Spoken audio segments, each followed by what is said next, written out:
Today's video is sponsored by Pouch. I fixed it. I got it working. I've got heat in the van. It's a Christmas bloody miracle, everybody. What the hell is going on here? Shit. Oh God. Oh God. I want to cry. Right. I'm going to fix this somehow.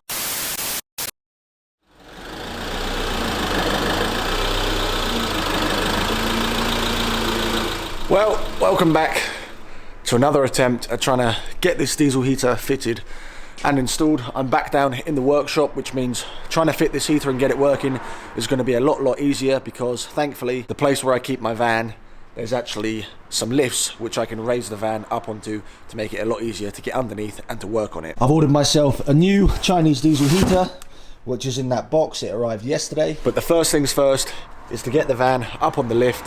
We'll try and scout out and see exactly what the problem was in the last video, and then after that we'll replace a couple of the pipes, potentially replace the pump, and do a bit of problem solving and see if we can get this thing working today. Before we hoist this van up into the sky and about 4 or 5 foot in the air, I need to say a big thanks to today's video sponsor, Pouch. Now, Pouch is a free desktop browser extension that automatically finds and applies the best discount codes when you're shopping online. I was doing a bit of shopping on ASOS as I wanted a new North Face rucksack. I found this black backpack for about £90 and added it to my basket. When I went to check out, Pouch automatically popped up telling me there were 4 discounts available, and it's ended up saving me £9, which isn't bad at all. It can be used on over 3,000 UK websites, which is more than any other similar browser extension in the UK. I've personally used it on websites like ASOS, Halfords, Euro Car Parts, so there is a variety of websites that you can try it on. It's super easy and quick to install. It only takes a couple of clicks, and make sure you pin it to the top of your browser for easy access. 100% is going to come in super handy, especially with Christmas just around the corner, so make sure you download it right now by clicking the link in the top of this video's description. Remember, it is 100% totally free, and it can help you save some money, which is always handy, especially as we get closer to Christmas. Thanks Pouch for sponsoring the video. Now let's hoist up this van and try not to kill ourselves.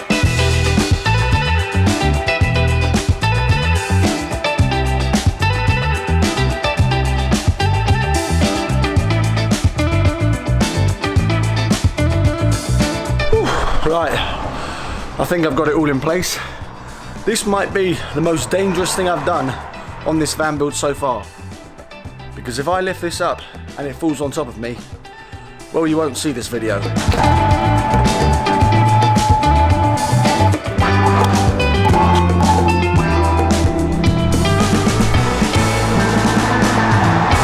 It's pretty scary being underneath a 2.5 ton vehicle. I can't lie, that is pretty weird, just seeing my vehicle hang in midair. I'm pretty sure it's safe and sound. I hope it is anyway. Last time I installed the diesel heater, I was having a few issues because it kept coming up with error code message 8 and error message 10. If you do any research into these error messages online, it says that it means there's an air gap in the fuel line or the pipe somewhere, and it also means it could potentially be low fuel. However, me and Neil, we cleared all of the air gaps, all of the air bubbles that we could. We topped up the fuel to make sure that the fuel wasn't low. We also shortened the length of the run from the diesel sender unit all the way to here. Basically, what I'm trying to say is we did everything we could and came up with as many solutions and tried many different methods of getting the bloody thing to work, but unfortunately it still didn't. So you'll be able to see, here is the diesel filter, here is the pump which is on the angle, and then the cable and the pipe runs all the way along into my diesel heater, which goes in there and sits at the back of the van. Before the filter, from the diesel sender unit, the green pipe runs all the way along down to the main tank of fuel, which is just one of these, I can't remember right now. But anyway, I'm actually going to completely get rid of the green pipe because loads of people said that it's absolute crap, and that could be the reason why I'm getting air gaps and all sorts of issues. And I potentially may also remove the pump that it came with because that could be faulty. But for the moment, what we'll do is we'll get rid of this green pipe, we'll replace it for another one which I've just bought the other day, and then we'll see if that works. This is the new fuel pipe that I'm going to use for the entirety of the run. I'm not going to use the green pipe whatsoever.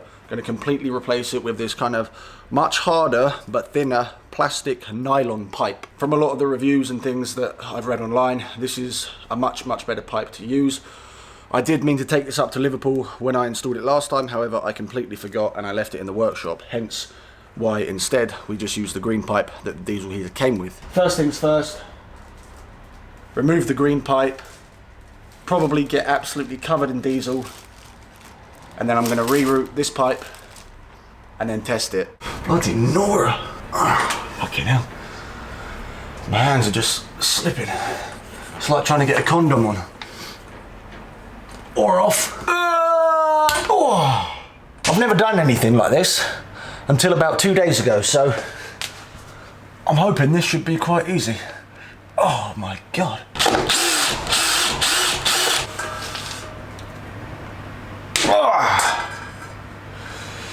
Oh, diesel everywhere. Oh. So, take everything off this and basically connect everything up with the pipe. I'm going to do it now and in order so that I don't forget which order everything works in. Because knowing me, I'll end up taking everything down and then I'll completely forget how everything is run. Let me show you what I've done so far. Those connections are opposite. Anyway, all I've done is replace the fuel pump, attach the white see-through nylon pipe to the pump, again replace the pump and the filter, and now all I'm going to do is connect this long pipe to the diesel heater. This nylon pipe that I bought to replace the green crappy pipe also comes with these much better Jubilee clips here, which are a lot tighter and screw in, and then they also have these rubber, I don't know what you call these things, these rubber glands or something. Kind of annoys me that I've put the Jubilee clips on opposite, but anyway, it doesn't really matter. I'm going to get inside the diesel sender unit, disconnect or unplug or take out the green pipe and try and feed this one through. Here's the diesel sender unit. Here is my green fuel line pipe, which I'm going to remove and replace for the other nylon pipe. So that's out. I'm going to connect these two up now and pull it through, and then afterwards I'll put the nylon pipe through the sender.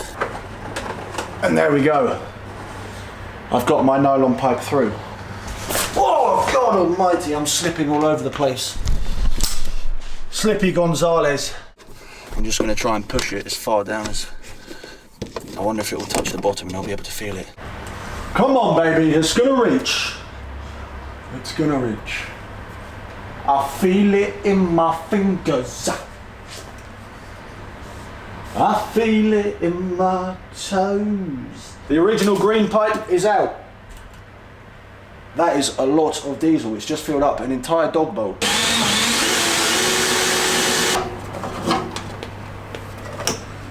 That's quite nice, that.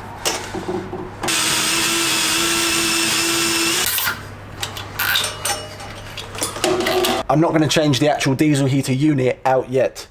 I might as well test it on the 2 kilowatt, because then I'll actually be able to see if the heater is broken or if it was just the pipe or the pump, which I'm almost certain it was from the research that I've done online. It's looking good. I'm going to tidy up all this extra slack and cables once I know the bloody thing's working. As I said, it's not actually connected to the pipe underneath, but all the power cables and everything are connected, which means the power for the pump will have power so I can prime it. To prime it, you press OK and down, which takes you to H off, and then you push the up button. So now that's priming, I should be able to hear some clicking down below. Good. It's priming. I can see the fuel coming through. It's coming through very slowly, but nonetheless it's coming. Just had to prime it a second time. I don't know how well you're going to be able to see that, but the fuel is just where my finger is. It's actually moving a lot quicker than it was in the green pipe initially. It's just coming around this arch now. So what I want to do when it gets here, I'm going to fill up this fuel filter, and then it will pass through into there, and then I'll stop it priming and then attach it onto the diesel heater, and then we can turn it on and test it. Obviously it depends how long your fuel run is, which will depend on how many times you need to prime the pump. So this is the second time. Last time we did it with the green pump, we literally had to prime it for bloody ages. There she is. Right, it's just coming into the fuel filter now. I can still see air gaps in this last line. And I've just watched another video on YouTube, and they seem to have the fuel filter not too far away from the actual tank itself. So I'm wondering if moving the fuel filter closer to the source of the fuel is going to make a difference.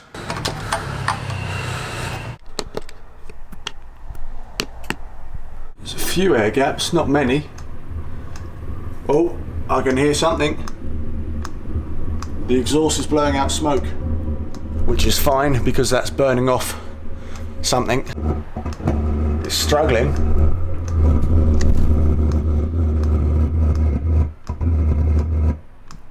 Stopped.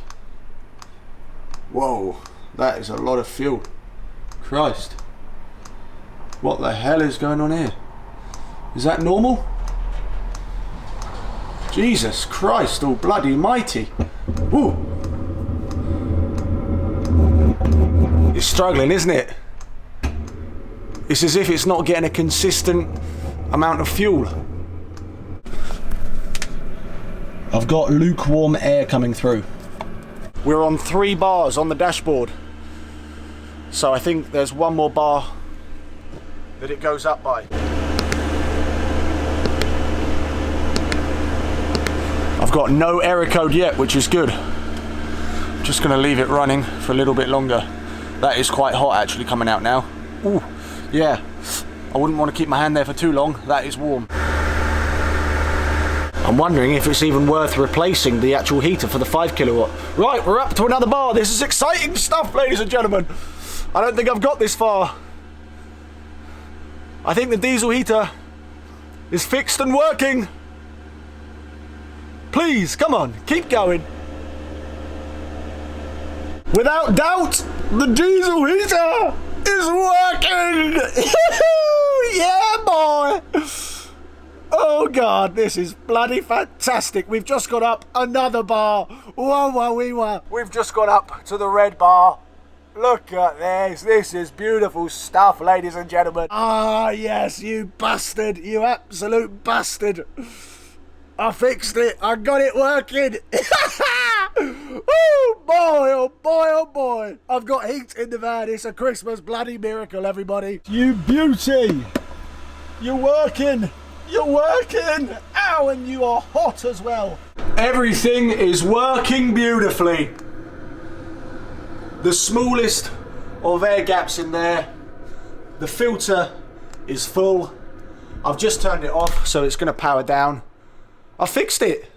We've got a bloody diesel heater in the van. The only thing I'm slightly concerned about is there was some white smoke coming from actually underneath the turret plate.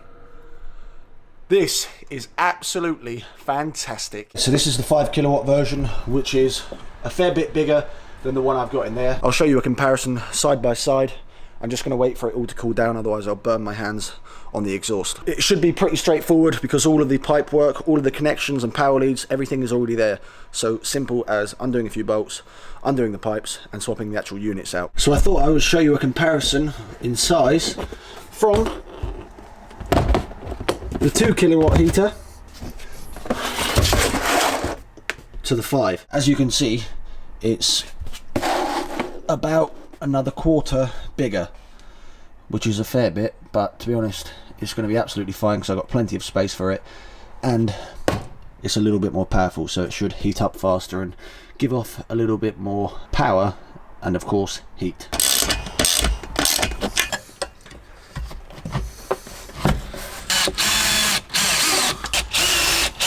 This is it. The 5 kilowatt is all wired in, everything is neat and tidy. Everything has been swapped over. So now it's time to do the test. The only thing I'm not sure what to do is whether to prime the pump again to get the fuel here, because when I just cut and shortened the pipe, some of the fuel went back. So maybe I'll just prime it one more time. We have lift off.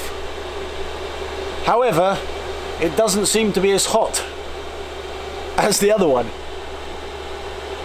I don't know if that's because this is the first time I've used it, so it's got to take a while for all of the fuel to run through. I did purge it again, but I can keep my hand here for a little bit longer than the other one. The other one was burning my hand. Also, the time here doesn't seem to be changing like it did on the other one. The time was going up, whereas on this one it's not. Shit. I just realised what's happened. My fuel line was resting on the exhaust, and now I think there's a hole in the exhaust. I think it's melted it. Oh my god, please no. Please no, otherwise this is start from 0-1 again. Oh god. Oh god. I want to cry. The exhaust has burnt through my new nylon pipe. F you. Oh god. What have I done? That was the one thing that I didn't check. The cable was just resting on the exhaust. I was wondering why it wasn't getting as hot. Probably because this was melting and it was leaking out. I noticed because I saw some smoke here. And then it started to drop out the diesel. I'm going to fix this somehow. Luckily it's only 4 inches or so that I've probably lost of the pipe. So I'm going to have to try and get the extra 4 inches somewhere down there. Fudge me! I can't believe I've done that after I've cable tied and tidied everything up. Ah! I'll see you once I've tidied this up and got it working eventually. Here we go.